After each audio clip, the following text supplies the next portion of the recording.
अस्सलामु अलैकुम वरहमतुल्लाहि वबरकातुहू नहमदुहू व नुसल्ली अला रसूलिहिल करीम अम्मा बाद फ़ाऊज़ बिल्लाहि मिनश्शैतानिर रजीम बिस्मिल्लाहिर रहमानिर रहीम वलिल्लाहिल अस्माउल हुस्ना फ़दऊहु बिहा सदक़ल्लाहुल अज़ीम। मोहतरम नाज़रीन हज़रात, आज हम बात करने वाले हैं वानिया नाम के बारे में कि बच्ची का वानिया नाम रखना कैसा है, और इस नाम के बारे में सवालात भी किए गए हैं कि बच्ची का वानिया नाम रखा जा सकता है या नहीं। और इस नाम के बारे में अवाम में एक बात बहुत गर्दिश कर रही है कि ये लफ्ज़ जो है वानिया, ये इब्रानी ज़बान का लफ्ज़ है जिसके माना आते हैं खुदा का तोहफ़ा, खुदा का भेजा हुआ तोहफ़ा। तो ये बात कहाँ तक सही है?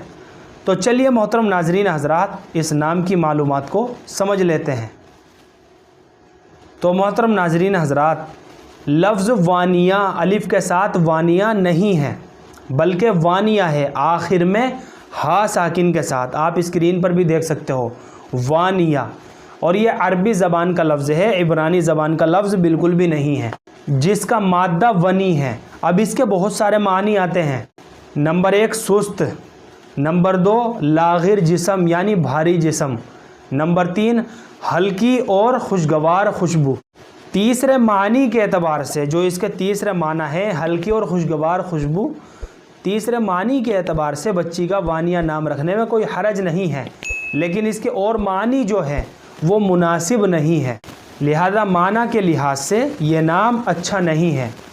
इसके अलावा कोई अच्छा और बामाना नाम रखा जाए, या फिर सहाबियात के नामों में से किसी एक नाम का इंतखाब करके बच्ची का नाम रख दिया जाए, तो ये सबसे ज़्यादा बेहतर और अफजल तरीका है।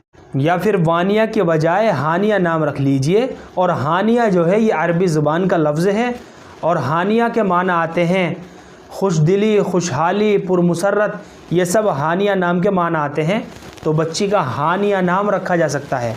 मगर जहाँ तक बात करें हम वानिया की, तो बच्ची के लिए वानिया नाम रखना बिल्कुल भी दुरुस्त नहीं है, क्योंकि अल्लाह के नबी सल्लल्लाहु अलैहि वसल्लम ने इरशाद फरमाया कि अपने बच्चों के अच्छे और इस्लामिक नाम रखे जाएं, बामाना नाम रखे जाएं।